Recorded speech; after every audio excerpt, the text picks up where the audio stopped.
topic ko po sa inyo is the worship He longs for. Yung hinahanap-hanap po ng Diyos na pagsamba sa atin. And ngayon naman, madalas kasi naririnig ko na to, nagiging uso na to sa social media, nagiging parang church cliche na siya, nagiging parang salita na siya ng mga Christian at ng mga pastor. Pero kapag chinek nyo naman talaga ang Bible, may mababasa ko kayo dyan na patungkol sa seed. Ngayon, ang title nga niyan, when there's a need, plant a seed. Kapag daw may pangangailangan, magtanim ka ng buto. Okay? Kaya sabihin nyo nga, sa katabi mo, may pangangailangan ka ba? So, kung may pangangailangan ka, so gawin mo to. Okay? Magtanim ka. Basahin ko lang po yung binasa ni Sister Janet kanina, pero 7 to 9 lang. Sabi po dyan, do not be deceived, God is not mocked, God cannot be mocked, a man reaps what he sows. Kung ano man yung tinanim ng tao, yun po ang aanihin niya. Verse 8, whoever sows to please their flesh, from the flesh will reap destruction. Whosoever sows to please the Spirit, from the Spirit will reap eternal life. Kaya sa verse 9, ang ganda-ganda ng sinabi ni Apostol Pablo, let us not become weary in doing good. Huwag daw tayo mapapagod sa paggawa ng mabuti, for at the proper time, we will reap a harvest if we do not give up. Sabihin nyo nga, if we do not give up. Ang ibig sabihin niyan, aani ka rin pag hindi ka sumuko. Diba? Pero kapag sumuko ka, sayang naman ang ani mo. Diba? Kaya maraming mga pagkakataon sa buhay natin, ang problema talaga natin hindi yung mismong challenges, kundi yung mismong attitude natin sa loob-loob. Kasi kung totoosin, matatapos mo naman talaga. Diba? Kaso dahil nasira ang loob mo, hindi mo natapos. Diba? Trabaho man yan, pag-aaral, panliligaw, di ba? Okay naman talaga sana yung dulo Kaso dahil sumuko ka, ayun, hindi mo naani. Kaya ang sinasabi dyan, if we do not give up, aani tayo. Kaya sabihin mo sa katabi mo, malapit na, huwag ka nang mag-give up. And alam nyo, ang magsasaka, next natin, hindi daw siya makakapag-expect na mag-harvest siya kung hindi po siya magtatanim. And alam nyo ba, in the same way, ganun din po tayo. Gusto natin ng milagro, ng breakthrough, ng joy, ng provision, pero nalilimutan natin ang magtanim.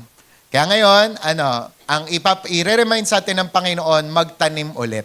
Diba? Ngayon, sino po sa inyo ang nakakita ng farmer o magsasaka na tumigil na magtanim? Nung nag-harvest siya, tumigil na siya. Graduate na ako. Diba wala? Kasi kung ang mga magsasaka natin tumigil na, wala tayong bigas, wala tayong kanin, wala tayong kakainin, di ba, ng mga gulay at mga prutas. Ang isa sa mga katangian ng mga magsasaka, farmer, o kaya naman mga nagtatanim, hindi sila sumusuko. Bagyuhin man, di ba, wala man silang anihin itong season of harvest dahil sa mga nangyari. Pero hindi sila sumusuko, di ba? Tanim sila ng tanim. And yun yung isa na dapat i-apply natin sa buhay natin. Kasi alam nyo ba, dinisenyo daw pala tayo ng Diyos na parang kagaya daw ng seed. Diba? God designed life around seeds. Kagaya po ng mga magsasaka, they plant seeds, diba? At umaani sila. Ganon din daw ang mga magulang. Nagpa-plant sila ng mga values sa kanilang mga children, diba? Ngayon, and then pag dumating yung time na tumanda na sila, aanihin nila yon. Kaya kapag ang magulang nagtanim ng magandang asal, pagka tumanda yan, aanihin ng magulang yan. Pero kung ang magulang, enjoy na enjoy siya na nagmumura yung bata pa lang, ay, ang galing parang matanda, aanihin mo yan. Pagdating ng araw, ikaw mismo mumurahin yan. Kaya bata pa lang, nagtatanim na tayo. Di ba? Kaya inaagapan natin ang outreach, ang kids, ang campus, di ba? Lahat ng mga kabataan. Sabi nga, teachers plant knowledge. Di ba? Yung mga teacher nyo, nagpa-plant yan sa inyo ng knowledge. Nang sa gayon, pagka-graduate kayo, yung mga knowledge na na-acquire nyo yon, magamit nyo sa pagtatrabaho nyo. Okay? And in the future. And ganun din. Ang mga believers naman, plant faith in others. Nagtatanim tayo ng pananampalataya sa iba. Kaya tayo share ng share, kaya hindi tayo natatapos mag-share. Di ba? Kahit sabihin natin, ba't ganun? Nung nakaraan, pinag-aralan na natin yung love. Tapos ngayon, pag-aaralan na naman natin yung love. Tapos yung iba sa mga Word of God, nauulit talaga. Kasi nagtatanim po tayo. Okay? And sa Bible, ano-ano yung mga pinatungkol, 'di ba? O kumbaga parang dinescribe o dinefine ang sa Bible yung seed. Una, yung seed daw ay yung word of God. Naalala niyo yung parable of the sower? 'Di ba? Yung manghahasik doon, yun po yung preacher. 'Di ba? Tapos samantalang yung buto na tinatanim doon sa apat na klase ng soil ay daw? Word of God. 'Di ba? The seed is the word of God according sa Luke 8:11. Ang binhi dito ay tumutukoy sa salita ng Diyos. Kapag itinanim ito sa puso ng tao, maaari itong tumubo at magbunga ng pagbabago sa buhay. Yan yung una, word of God. Pangalawa naman, seed as faith. Di ba mababasa niya yan sa Matthew 17:20? Nagpapaliwanag si Lord tungkol sa pananampalataya. And sabi, if you have faith as a grain of mustard seed, wala daw magiging imposible sa'yo. Kahit daw ang faith mo, maging singliit lang ng buto, marami daw magagawa yan. Sabi, ang seed dito ay pananampalataya. Kahit maliit ang faith, kapag tunay, maaari itong gumawa ng malalaking himala. Basta't maniwala kang gagaling ka. Kahit kakarampot na paniniwalang maliligtas ang pamilya mo, maliligtas siya. 'Di ba? Sa lahat ng paraan, avenue o kung ano-ano man, 'di ba? Maliligtas sila. Kung naniniwala kang magagawa mong graduate, magagawa mong maging victorious, magiging successful ka, mangyayari 'yon. Kasi may faith ka eh. Again, kahit daw singliit lang ng mustasa ang pananampalataya mo, maraming mangyayari, magagawa. Kaya sabi mo sa katabi mo, cheer up, kaya mo yan. Di ba? Pag hindi mo kaya, kaya mo yan. Di ba? Yung nag-video call kasi kami ni Faith nung nakaraan, pinapa-encourage siya ni Mama sa akin. Kasi yun nga, kailangan niyang mailabas ang kailangang mailabas. Umiiyak siya. Tapos pagkabungad ko pa lang ng video call, sabi ko sa kanya, Faith, kaya mo yan. Sabi niya kay Mama, Mama, sabi Uncle, kaya ni Faith. Natawa ako, natuwa, na-touch, na parang maiiyak, parang ganon. Diba? Sabi ni Uncle, kaya daw ni Faith. Diba? So, yun. Kasi kailangan lagi nating ipapaalala sa bawat isa na kaya mo yan. Pag hindi mo kaya, kaya mo yan. Diba? So, basta magkaroon ka ng faith. And then, pangatlo, seed as financial giving. Ang seed pala, yan, para din daw, pera o financial. Sabi nga ng 2 Corinthians 9:6, whosoever sows sparingly will also reap sparingly or sparingly. And whoever sows generously will also reap generously. Pag nagtanim ka marami kang aanihin. Pag konti. Ang seed dito ay pagtatanim ng finances o resources. Ang pagbibigay sa gawain ng Diyos ay parang pagtatanim na magbubunga ng blessing. Sabi niyo, wow! Diba? So, yan ang katotohanan ng salita ng Diyos. Pag nagbigay ka daw, babalik ito sa iyo. Siksik, kiliglig, at nag-uumapaw. Pang-apat, ang seed din daw ay mga mabubuting gawa o kabaitan. Sabi ng Galatians 6:7, whatever a man sows, that he will also reap. Pag yung tinanim mo, yun ang aanihin mo. Ang seed dito ay mga ginagawa natin sa buhay.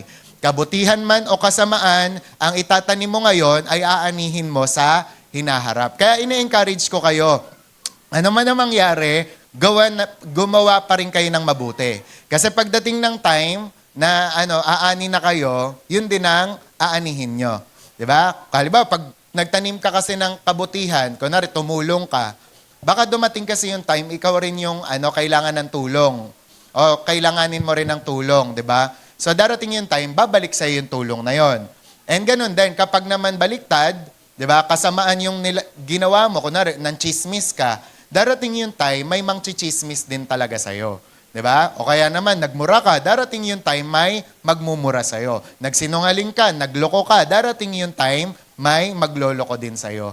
Kaya, choose between the two, good or bad. Diba? Piliin nyo na po yung mabuti. Amen? Amen. Seed, panglima, seed as righteousness. Hosea 10:12, sow to yourselves in righteousness, reap in mercy. Ang seed dito ay matuwid na pamumuhay. Kapag nagtanim ka ng righteousness, aani ka ng mercy at favor ng Diyos. So pag matuwid pala ang pamumuhay mo, kakaawaan ka ng Diyos. Papaborang ka. 'Di ba? Pero pag kabaliktad, 'di ba? Masama, sinasamaan mo, ay wala, hindi ka makakaani ng favor. Ito, tatandaan nyo, meron akong natutunan pala. Sa church o saan mang lugar o establishmento, meron lang pala pong 3 klase ng tao. Okay? Una, wise. Pangalawa, foolish. Pangatlo, evil people. Ang wise daw na tao, sila daw yung gustong-gusto na sumunod sa salita ng Diyos, tapos they listen to godly counsel. Yun yung mga wais. Yun yung mga marurunong. Pero ang foolish, sila naman yung try ng mga bagay, then kapag may nangyari na sa kanila, dun lang sila natututo. And marami tayong nakitang ganyan. Yung foolish people. Pero natututo naman sila, pero by consequence, by experiences. And pangatlo, evil people. Ito talaga, walang ginawa kundi masama. Papasok sa church, merong gagawin. Papasok sa church, meron palang ibang agenda. Diba? So, yun yung evil people. And binuksan ng Panginoon yung utak o yung isip ko dyan, kaya hindi ako, kumbaga parang hindi naman sa, kumbaga parang hindi na-encourage eh. Kumbaga parang na-inform, na-educate na ako, na ganun pala talaga. Diba? Na, for example, ganun din yung sinasabi ni Jesus tungkol sa tupa, sa kambing, sa wolf, diba? So, may foolish people, may evil people. Pero ang kagaya ng sinasabi ko dito sa Hosea, ang sinasabi, gumawa ng mabuti. Kasi yan ang aanihin mo sa bandang huli. Okay? Next naman, seed as evangelism. Okay? Seed as evangelism. Shereng. Shereng. Yan. Ecclesiastes 11:6, in the morning, sow your seed.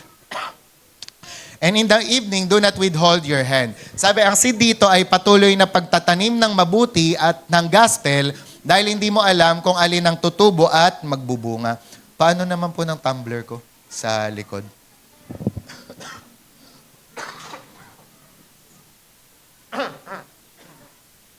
Ayan. Tapos, yun nga, kasi yun nga, kinakailangan, mag-share lang daw tayo na mag-share. Thank you so much.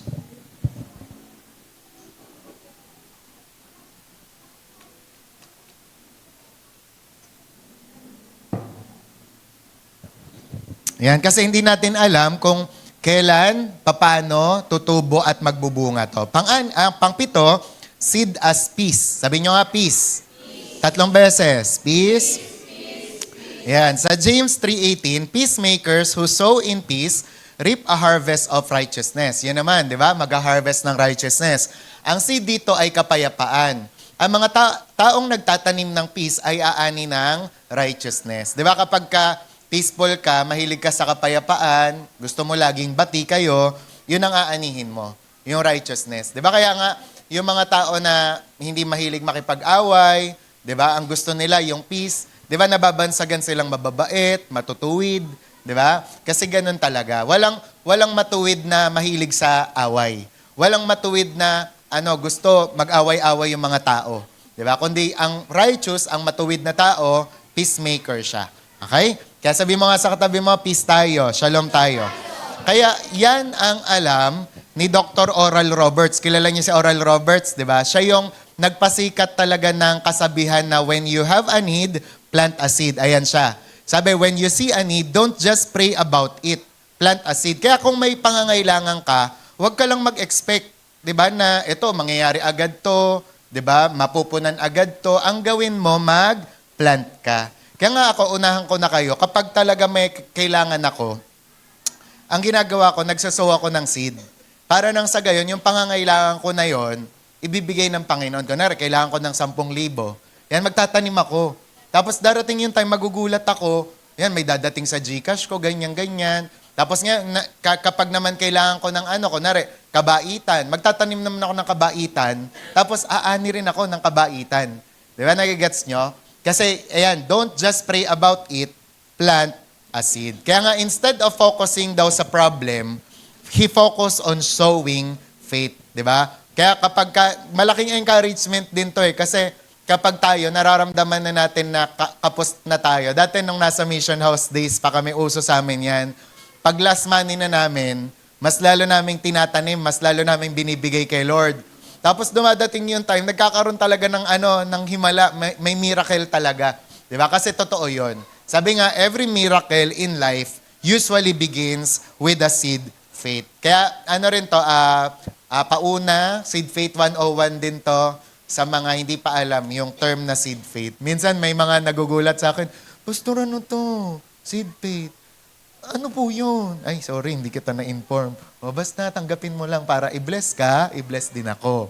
Diba? Ganun kasi po yun. Kunwari, kung sino man yung binigyan mo, mabe-bless siya unang-una, tapos ikaw, in return, mabe-bless ka din.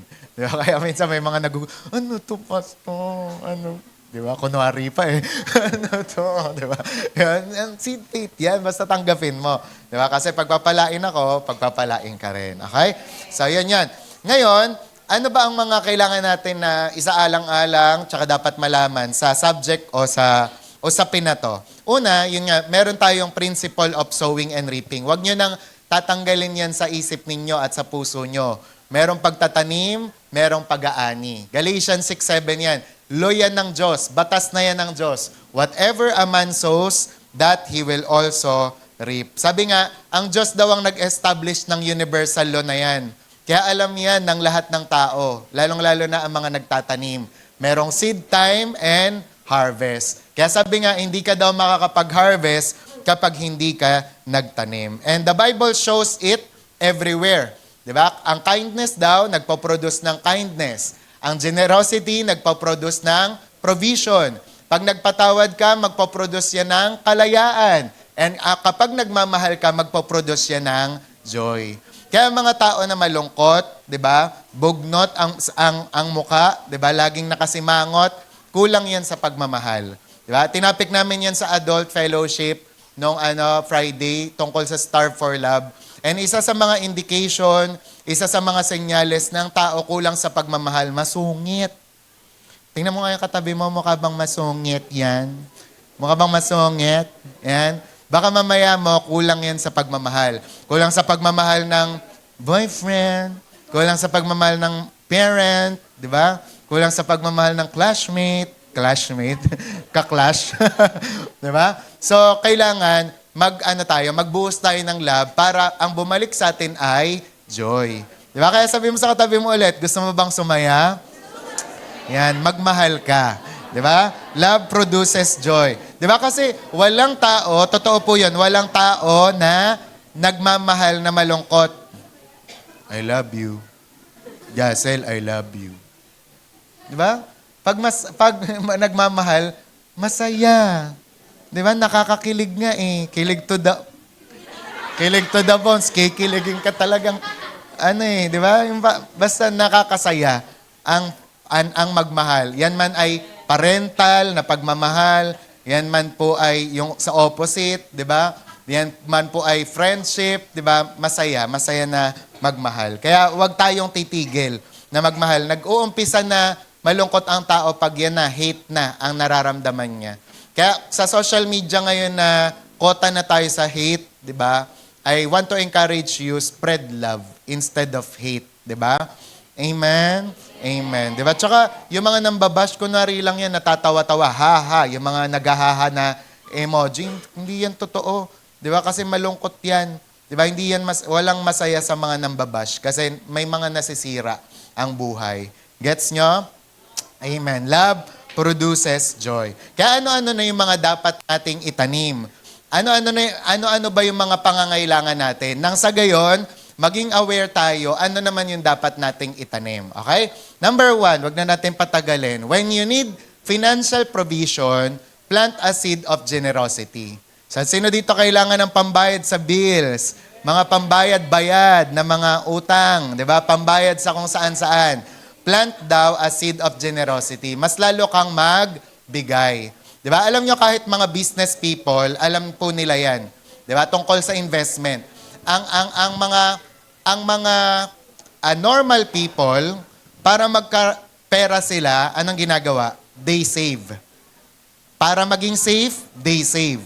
Pero ang wise na people, ang pinakamarunong na tao, hindi lang sila nagsasave. They invest. Di ba? Bakit? Kasi tumutubo yun.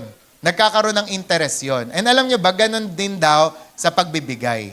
Na whenever we bigay, di ba? Whenever we give, Di ba? Nagkakaroon yan ng interest. Bumabalik yan sa inyo. Parang ayaw nyo na tong message na to, ah. Di ba?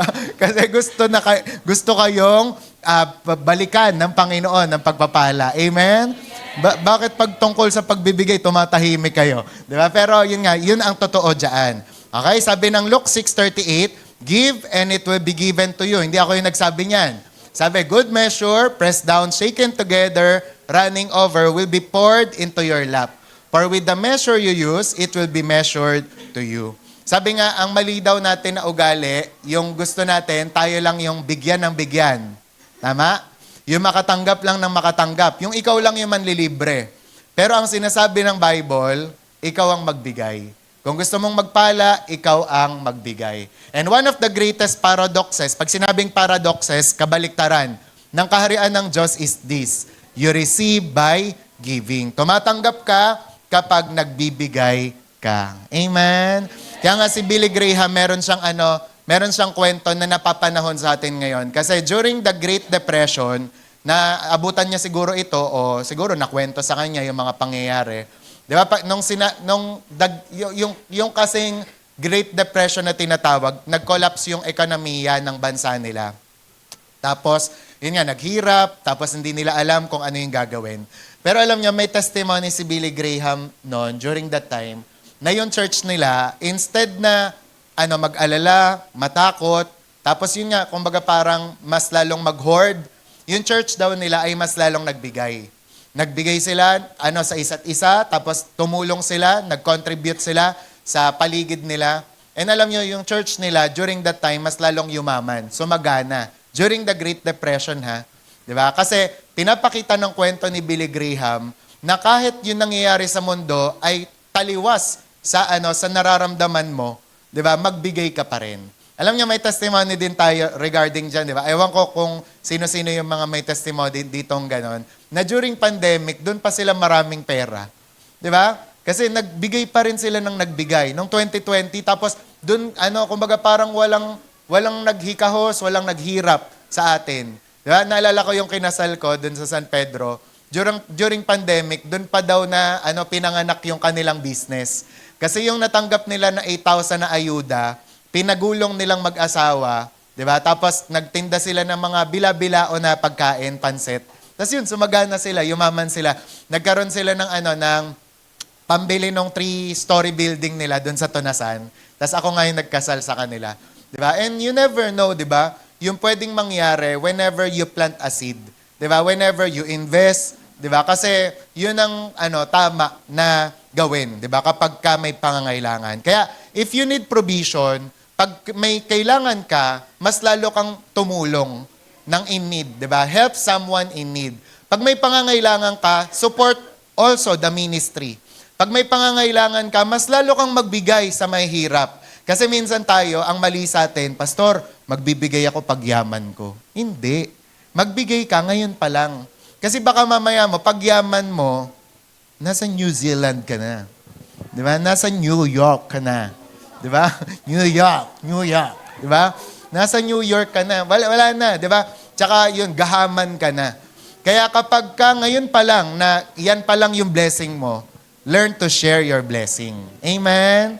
Di ba? Para nang sa gayon, Donya ka na, Don Clarence ka na, Clarence, di ba? Yung talagang marunong ka pa rin. Di ba? And also, your seed kasi activates God's provision. Again, pag may tinanim, may aanihin. Ika nga ng mga patatanda, kapag may isinuksok, may madudukot yung snatcher. Di ba? May madudukot pag oras ng pangangailangan. Amen? Kaya if you need provision, kung may pangangailangan po kayo financially, mas lalo kayong magbigay. Challenge the Lord. I-challenge niyo siya. Lord, sabi mo sa Bible, di ba? Ikaw nagsabi naman nun, hindi si pastor. Di ba? Ito po, i-offer ko po to sa inyo. Then, nag-expect po ako ng blessing, pabalik. Okay? And then, sunod naman, when you need encouragement, plant encouragement. Gusto mong ma-encourage ka ngayon? Nadadown ka ba? Nalulungkot ka lately? Alam mo, wag ka daw magdrama. Wag ka daw pumunta sa sulok, tapos gaganon-ganon ka. The more na kailangan mo ng encouragement, the more na mag-encourage ka ng iba. Amen? Sabi nga dyan, no, Proverbs 11:25, a generous person will prosper. Tapos, whoever refreshes others will be refreshed. Pag nag-refresh ka ng iba, ikaw mismo marerefresh ka. Di ba, ilang beses ko na yun na itinuro, shinare, binahagi sa inyo, na nung time na di-discourage ako, may in-encourage akong mambabalot. Di ba? Yung nagtitinda ng balot. Tapos pag uwi ko, ang saya-saya ko talaga. Di ba? Yung nagbayad ako, tapos hindi ko na hiningi yung sukle. Tapos nakita ko siya, ang saya-saya niya. Kaya pag uwi ko, ang saya ko rin. Di ba? Ganun kasi yung nagagawa ng encouragement. And if you feel discouraged, ito yung gawin mo. Encourage someone else. Di ba? Gusto mong masabihan ka ang ganda mo, magsabi ka rin, ang ganda mo. Di ba? Gusto mo na palakasin ka, magpalakas ka. Amen? Gusto mo na damayan ka pag may problema ka, mandamay ka rin na mandamay. Damayan mo rin yung mga tao, di ba? Na kailangan mong damayan. Amen?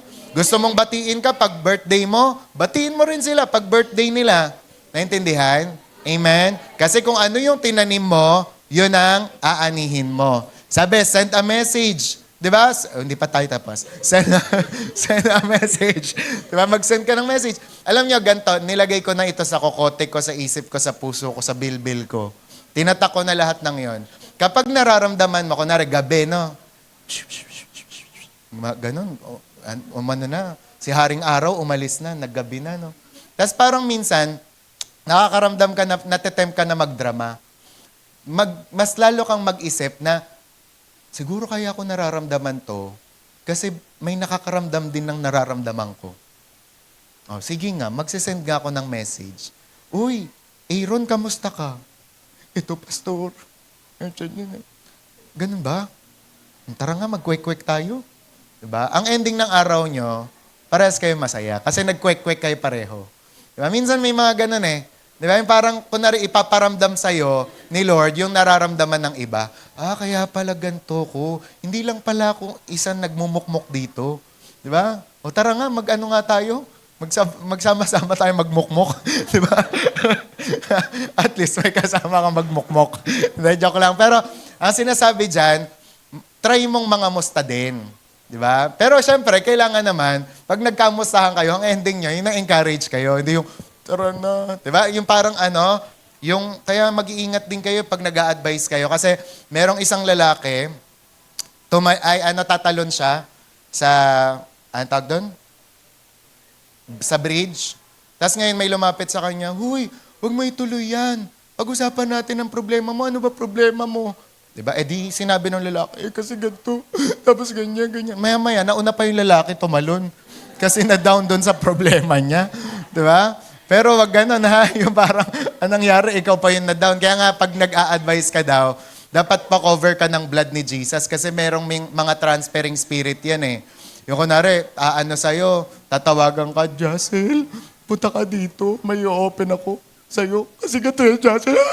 Tapos maya-maya, grabe, ang lungkot mo na rin, down na down ka na rin kasi may transferring ng spirit, may spirit of heaviness. Kaya dapat, bago ka pumunta doon, Lord, cover me with your blood.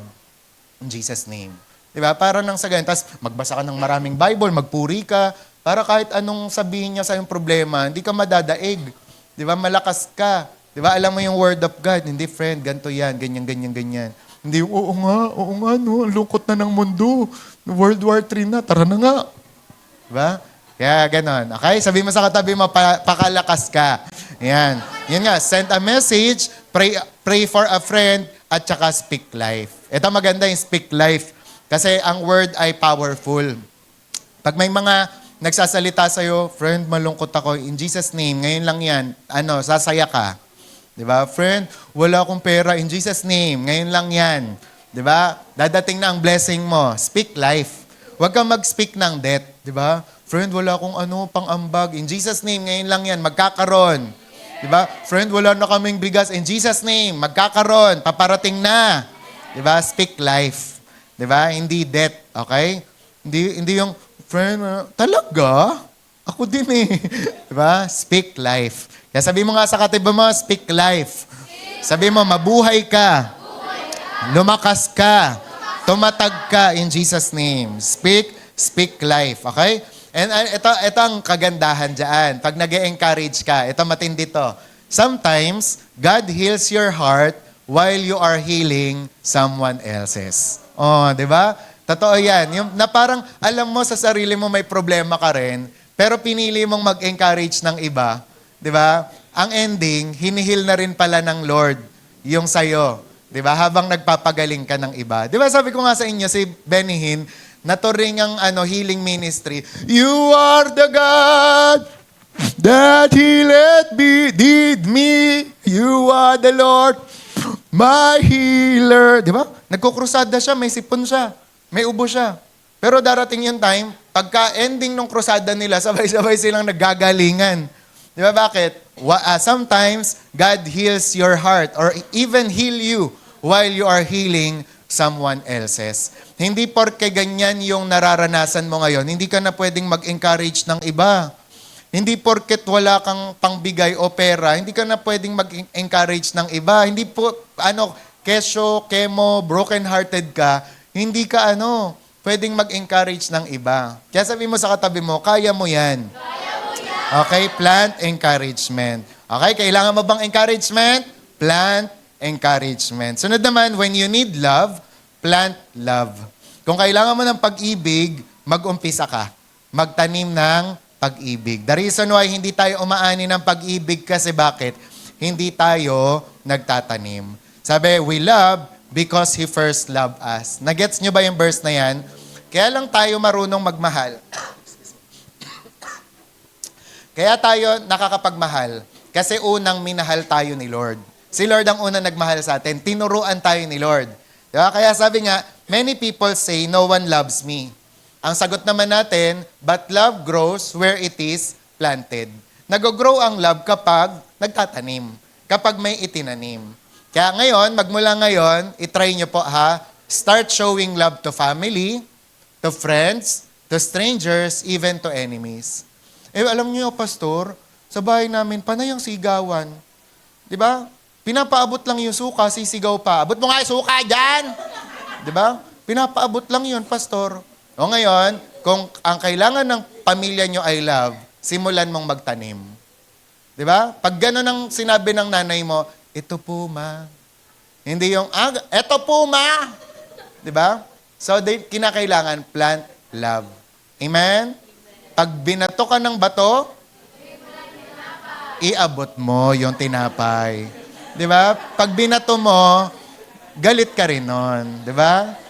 Ayan yung sinasabi ni Ate Mira kasi na ginawa nyo ng verse ng buhay nyo. Akala nyo totoo, akala nyo tama. Di ba? Pag binato ka ng bato, batoy mo ng tinapay. Josel 10 verse 10. Pag binato ka ng bato, saan yun? Di ba? So, naintindihan? Amen? Plant love. Diba? Yung ate mo, yung kuya mo, lagi ka na lang dinadagukan, nilalamangan. Diba? Pero ikaw, kung ikaw ay Christian, at ikaw ang nakarinig ng message na to, ikaw ang mag-umpisa na magmahal. Amen? Darating yung time, makokonsensya yan, makokonvict yan. Okay? So, even sa strangers, even to enemies. Nung nakaraan na nasa, kami, ano nga bang lugar yun? Sa Alabang, yung anong oras na tayo umuwi. Mga nagsikain ng karne. May lumapit sa amin na, wala pong kailangan pong, may naman siya, merong, ang tawag doon? May 500, may 100, may 200 siyang hawak. Tapos may hawak siya na, gamot, tapos mercury drug pa nga yung balot. Kailangan ko lang po kasi ng pera, kulang po yung pera ko. Benta ko na lang po tong iPad po sa inyo kahit magkano na lang. Ako naman, syempre, kaso, wala akong madukot noon, magkano lang yung pera ko. Yan yung ganyan. Kasi nga, ang ginawa namin, kung ano lang yung meron ako, di binigay ko. Tapos yan, malaman-laman ko, daw yon, modus daw yon doon sa lugar na yon. Ngayon, naisip ko na lang, si Lord pa rin ang darating yung time. Si Lord pa rin yung nakakaalam ng ganon. Minodus man ako o hindi. Yun ang kasalukuyan ko kasing nakita eh. Diba? Sabi niya, may pangangailangan siya. Kasi alam ko naman din talaga yung Bible na even sa strangers, hindi mo sa kilala. Di ba? Ngayon kasi, hindi mo talaga malaman, di ba, kung ano gagawin. Di ba? Ngayon, for example, sa ibang mga lugar, huhulihin ka pag nanlimos ka, tama? Sino naka-encounter sa inyo? Pag nanlimos ka, huhulihin ka. Ngayon, sa ibang mga tao naman, pag hindi ka nanlimos, ang sama mo. Wala kang awa. Ang bato ng puso mo. Di ba? Kaya kung ikaw na lang, according na lang sa conviction mo. According sa mga sinasabi ng Bible. Diba? Pero syempre, i-check mo rin, tingin mo, baka may, tumitingin pala, may nakabidyo. Diba? Pero, tatandaan natin na ang magre-reward sa atin sa dulo ay si Lord pa rin. Amen? Kaya minsan, may panghihinayang na ganun, uy, ano ka ba, modus yun? Diba? Pero si Lord yung nakakaalam. Kasi love is a seed that multiplies. Yan. Pag nagmahal ka, magmumultiply yan. Pabalik. Kaya nga ang sinample ko dyan na picture, yung nanay tsaka yung anak. Na paano bang minamahal ng pabalik ng anak yung nanay? Siyempre, sinaweran, binuhusan ng pagmamahal ng nanay, yung kanyang anak. Di ba? Kaya may mga time, eto, realidad to ng buhay. Bakit may mga anak na close kay ganito, close kay ganyan? Kasi yon, nakadepende yon kung sino yung nagbuhos sa kanya ng pagmamahal. Kaya dapat, kung gusto natin na mahalin tayo pabalik, di ba? Mag-show din tayo ng love. Magtanim tayo ng love. Naintindihan? Di ba? Ako, alam ko yan, may mga, kumbaga parang mas close sa tita. Kasi yung tita ang nagmahal dun sa anak. May mas close sa, sa kapitbahay. Di ba? Kasi yung kapitbahay, di ba? Totoo yan dito. May mas gusto sa church na lang tumira. Kasi sa church nakakaranas ng pagmamahal. Naintindihan? Kaya dapat po, mag-sow tayo ng love. And next naman, when you need healing in relationship, plant forgiveness. Gusto nyo pong mahil yung relationship natin? Ano pa man yan, boyfriend, girlfriend, di ba, asawa, kapatid, mag-plant ka daw ng forgiveness. Kung gusto nyo ng healing, kung gusto nyo makalimutan lahat ng mga masasakit, mapapait na nangyari sa buhay, plant forgiveness. Huwag mong alalahanin yung mga ginawa. Alam niyo yung term na rehearse ng rehearse? Yung pag sinabing rehearse ng rehearse, yung kaya hindi mo malimutan yung nangyari. Kasi, kunwari, kinukwento mo sa iba, tapos ikukwento mo sa tapos aalalahanin mo, tapos babasahin mo yung chat, di ba, na masasakit, tapos magbubulay-bulay ka doon, tapos iiyak ka, di ba, doon sa unan na 10 taon mo nang ginagamit na hindi ko alam kung ano na yung mga tumulo doon, di ba? Hindi, yan, di ba? So, ganun kasi. Pero kapag ikaw gusto mo ng healing sa relationship, mag-decide ka na mag-forgive. Amen? Forgive me, iinom ulit ako.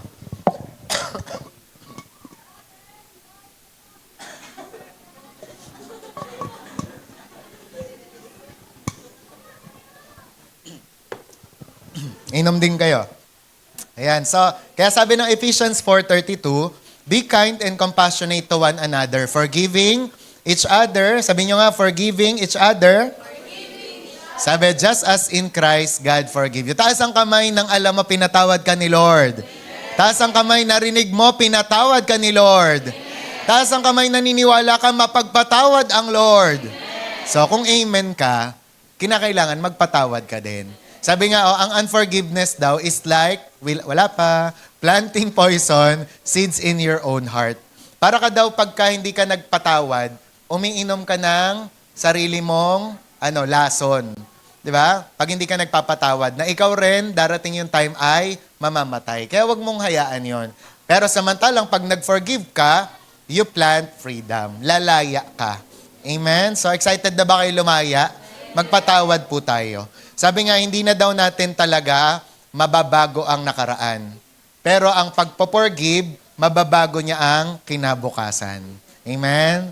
So, hindi na natin kasi, hindi naman totoo talaga yung back to the future. Hindi totoo ang time machine. Na sana hindi na lang kami nagsagutan.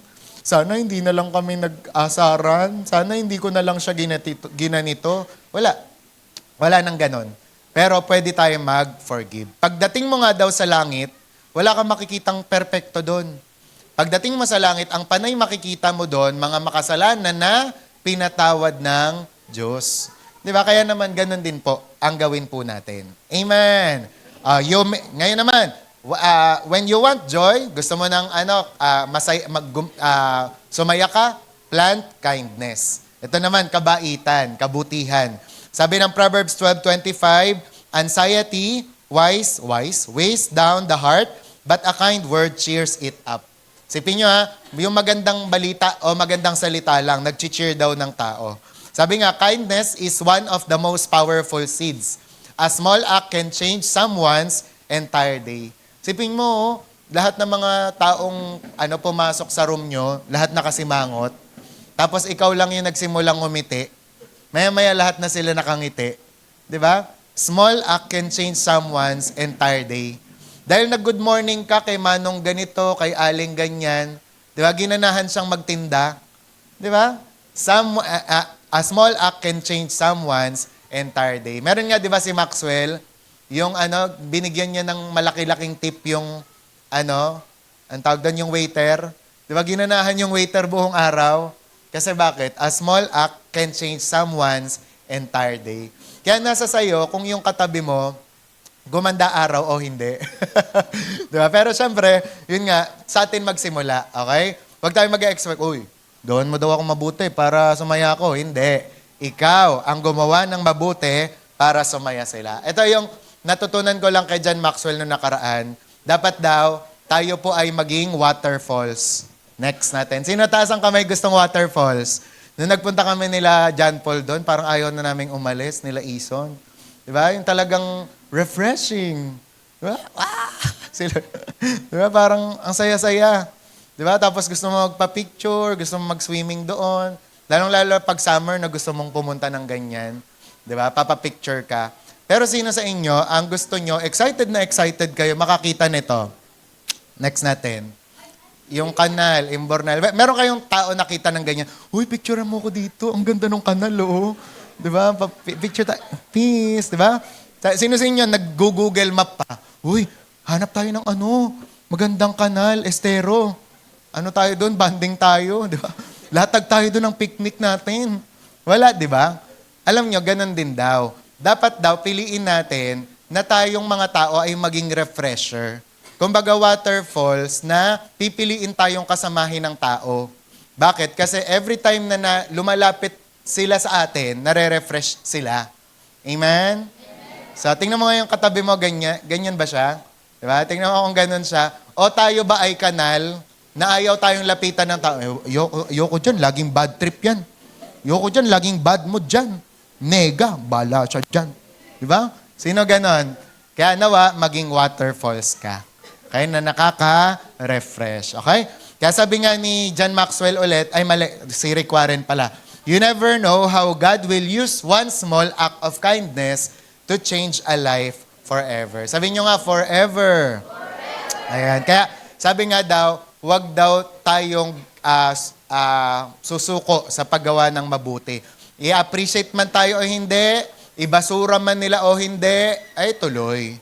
Diba? Regarding sa sinasabi ni Sai kanina, minsan kasi may mga ganong kang temptation na itigil mo na. Kunwari, ayoko na mag-one-to-one, lagi na lang nangiiwan yung wina-one-to-one ko, nakakailang McFloat na nga sila eh. Nakakailang kape na sila sa Starbucks. Huwag ka susuko sa paggawa ng mabuti. Kasi kung ano yung hindi mo sinusukuan, it will last forever. Amen? Kaya dito yung di ba, sabi nga dyan, ay hindi pa pala tapos. Ayan, kala ko conclusion na ako. Sabi nga dyan, kindness spreads joy like a wildfire. Di ba, wag tayong susuko sa paggawa ng mabuti. Kasi kakalat yan. Mamaya may papanood ako sa inyong short film, pero parang napanood nyo na yon. Pero ma-remind na lang tayo. And also, isa pang prinsipyo, sabi nga dyan, the greatest seed you can plant is the gospel. Di ba? And syempre, wag nating kakaligtaan na ang seed na pwede nating itanim ay ang gospel. Naaani talaga ng marami. Sabi nga ng Romans 10:14, paano daw maniniwala yung mga tao kung wala daw magpipreach sa kanila? And sabi, the most important seed you can ever plant is the gospel of Jesus Christ. Sabi nga, sharing your faith may feel small, but one conversation can change eternity. Ang nilagay ko diyang picture, 1-to-1 lang sila, di ba, nung lalaki. Pero syempre, di ba, ganun ang, pagka nag-share ka kasi, hindi mo alam yung magiging impact nun. Ako po, yan ang sample ko, di ba, na ako po ay isa lang na napanalunan ni Pastor Mon, pero hindi niya alam, ako pala yung magpapastor, di ba, na kaklase niya. Then, pagkatapos nun, di ba, nakapanalo tayo ng kaluluwa, di ba? Tapos, hindi rin natin alam, nagkaroon tayo daughter church, di ba? 2 na yung daughter church natin ngayon. So, isa lang yon, di ba? Kaya dapat po, tatandaan natin, huwag tayong susuko sa paggawa ng mabuti. Amen? So, ito na yung sinasabi ko sa inyo. Yung pagka sinabi kasi na huwag tayong susuko, kasi it will impact eternity. Ganito siya, oh. Yung sa kanta na, Thank You for Giving to the Lord. Sa mga hindi pa nakakaalam, ito siya, yung, sabi, I dream I went to heaven. Sabi, you were there with me. He walked upon the streets of gold, beside the crystal sea. We heard these angels singing, then someone called your name. You turned and saw this young man, and he was smiling as he came. Tapos kinausap daw siya. He said, friend, you may not know me now. And then he said, but wait, you used to teach my Sunday school when I was only 8. And every week you would say a prayer before the class would start. And one day when you said that prayer, I asked Jesus in my heart. Diba? Kaya doon sa langit, sabi niya doon sa lalaki, thank you for giving to the Lord. I am a life that was changed. Thank you for giving to the Lord. I am so glad you gave. Tas ito naman yung sa giving. Yan. Then another man stood before you. He said, remember the time a missionary came to your church. His pictures made you cry. Siguro nag-orientation, naghihikayat na magbigay yung missionary na yon. You didn't have much money, but you gave it anyway. Jesus took that gift you gave, and that's why I'm here today. Diba? Thank you for giving to the Lord. I am a life that was changed. Tapos, sunod naman, one by one they came, far as your eyes could see. Each life somehow touched by your generosity. Little things that you had done, sacrifice you made. A notice on this earth, in heaven now proclaim. Tapos may pinaka-bridge dyan. And I know up in heaven, you're not supposed to cry, but I'm almost sure there were tears in your eyes. As Jesus took your hand, you stood before the Lord. He said, my child, look around you. Great is your reward. Diba? Ay, mapapaganong ka, diba? Kaya dyan, malalaman mo na kung sa langit pala ganyan, ina-awardan yung mga hindi susuko. Tapos, kasi siya ang pinakamagandang, siya ang pinaka-just na Diyos. Siya po ay hukom. Alam niya kung ano yung mga ginawa natin, mga effort natin. Kaya siya yung pwede tayong magkamali dito sa pag-award ng mga Bible readers. 'Di ba? Kasi naloloko yan yan. Pero alam niya si Lord, hindi siya naloloko. Alam niya kung tama, alam niya kung totoo yung mga paglilingkod na ginagawa. 'Di ba? Sa mundo ngayon, naiinis tayo kasi kung sino pa yung mga yung kumbaga parang nagbo-bold star, sila yung pinaparangalan, 'di ba? Sa mga awarding. Pero darating yung time, yung mga totoong nagpagal at nag-effort sa Panginoon, tatanggap sila ng reward pagdating ng panahon. Kaya dito, sabi nga, one seed can impact generations. Imagine niyo si Billy Graham, isa lang yung nagtanim sa kanya.